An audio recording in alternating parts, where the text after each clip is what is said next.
Sampai di segmen kedua Dialog Kaltimus dan kita masih membahas Samarinda Bahari Sejarah 7 Zaman. Sudah dalam bentuk buku pemirsa dan buku ini kita tengah bahas bersama dua narasumber.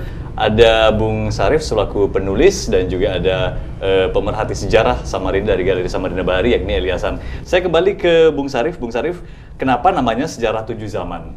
Ya, Sejarah 7 Zaman Daerah Samarinda. Jadi ini sebenarnya inspirasi saya adalah penulisan sejarah versinya Profesor Nugroho Noto Susanto. Jadi beliau adalah penulis sejarah nasional Indonesia yang selama ini memang agak mainstream, tapi belum sementara itu belum terbit sejarah nasional Indonesia versi baru yang katanya mau direvisi dari versi beliau ini.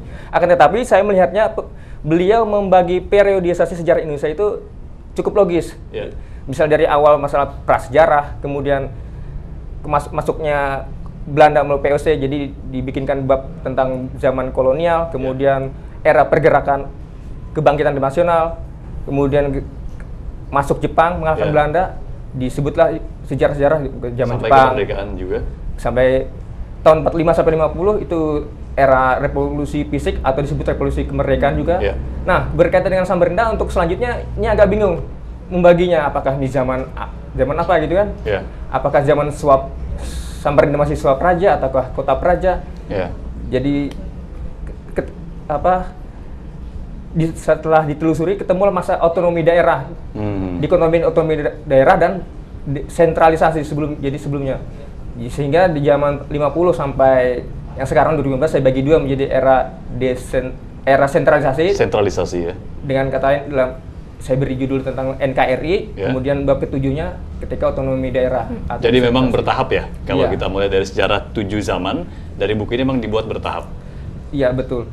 Jadi saya juga mempelajari tentang metodologi sejarah, jadi pastinya ada tentang periodisasi itu penting. Jadi, Anda sekarang, Bung, sebagai seorang jurnalis, tentu saja ada fakta-fakta yang Anda temukan dan juga masih menjadi hipotesis dan bisa didiskusikan dengan sejarawan lain. Sumber-sumber mana yang menurut Anda patut juga dikenal publik selain buku yang selama ini sudah diterbitkan oleh pemerintah kota? Apakah ada referensi lain yang menurut Anda patut diketahui publik juga, yang Anda sudah tuangkan dalam buku ini? Jadi buku ini daftar pustakannya mungkin ada puluhan atau sampai 100 ya? Beberapa buku yang Anda, atau sumber yang Anda jadikan acuan?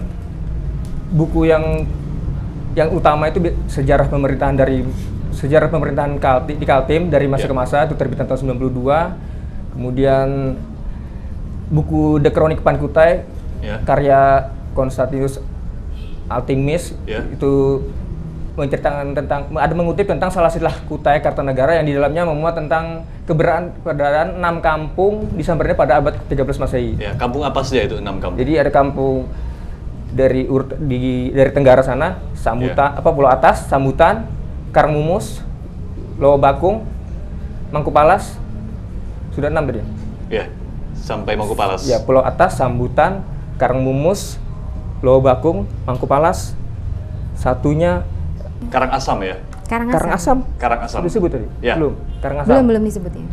Jadi dengan Karangasem, jadi memang ada Pulau Atas, Karangasem, Karangmumus, Lowo Bakung, jadi Sambuyutan yang sekarang menjadi Sambutan ya? Dan terakhir di Mangkupalas itu tadi.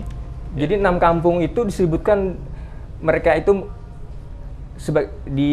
ada pendapat yang mengatakan mereka itu undangan tidak resmi ketika dilakukan upacara pijak tanah di daerah Kutai Lama Jatan Layar dalam rangka untuk suatu upacara pijak tanah itu.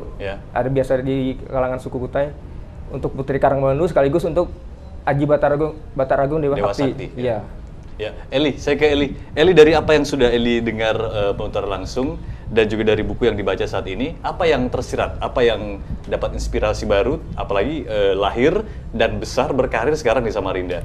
Apa inspirasi baru yang didapat dari, ternyata ada loh temuan fakta sejarah baru yang disampaikan oleh Bung Syarif?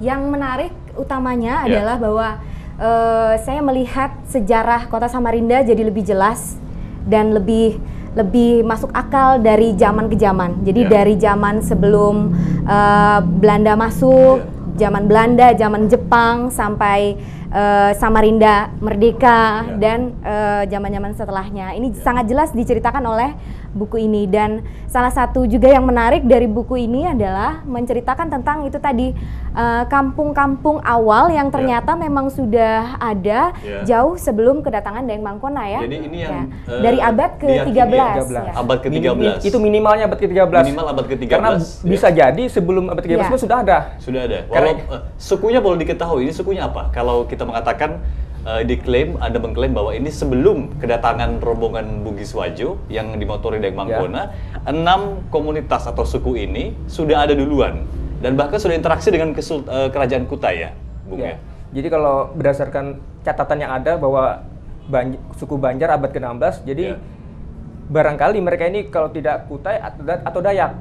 Dayak? Atau, iya. Jadi ada kemungkinan Dayak itu... Kalau di buku ini saya tulis, saya hipotesisnya masih ke Kutai. Ya, karena selama ini kita mengenal Dayak bermukim di wilayah pedalaman, sedangkan dominasi dari Kutai di cenderung pesisir. Jadi ada kemungkinan juga Dayak sudah ada di sini ya? Barangkali, cuma saya tidak bisa mengklaim. Karena sumbernya tidak disebutkan. Masih cuma terbatas, kalau Kutai memang disebutkan bahwa Kutai. mereka lah penghuni awal dari Kalimantan Timur umumnya.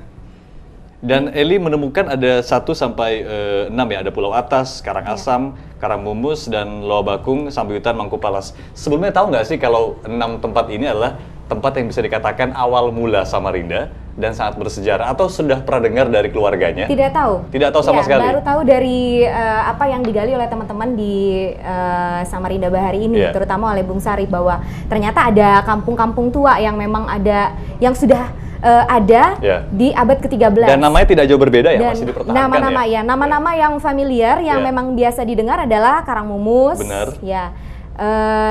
Sambuyutan, Sambutan, terutama yang Karangmumus, karena kita yang tinggal di Samarinda Kota ini kan dekat sekali dengan Sungai Karangmumus. Dan adalah hal yang sangat menarik bahwa ternyata dari abad ke-13 sudah ada kampung yang bermukim di daerah Karangmumus, yang berarti berada di bantaran Sungai Karangmumus. Sepandangan Eli dan juga kalau kita kembali merunut, apa yang dapat diingat perkataan orang tua atau bahkan kakek nenek seputar sejarah Samarinda yang masih bisa diingat sehingga setuju dengan Sarif bahwa memang kemungkinan besar kalau dari buku ini mengatakan sebelum kedatangan rombongan Bugis Wajo yang dimotori Daeng Mangkona, 6 komunitas ini, 6 yang mewakili tiap kampung sudah lebih dulu di sini. Apa yang bisa Eli sampaikan? Yang menarik ini kan bercerita tentang Samarinda sejarah 7 zaman. Dikaitkan dengan kalau dengan keluarga, kami ini sudah ada 7 generasi. 7 generasi. Dari yang paling pucuk, yang paling tua yang kami kenal, saya generasi kelima, dan di bawah saya sudah ada 2 generasi. Ada cerita yang masih diingat nggak dari orang tua, dari kakek neneknya tentang sejarah Samarinda? Nah, untuk Samarinda sendiri, kami kan memang asli Samarinda. Dan Samarinda sendiri itu heterogen. Yaitu tadi ada orang Bugis, ada orang Banjar, ada orang Kutai. Begitu juga di keluarga kami. Eli sendiri berdarah apa? Paling pucuk ini Bugis. Bugis Bone, si Datu ini. Namanya Lama Karawedaeng Masiki. Nah, beliau ini menikah, istrinya adalah Banjar. Nah,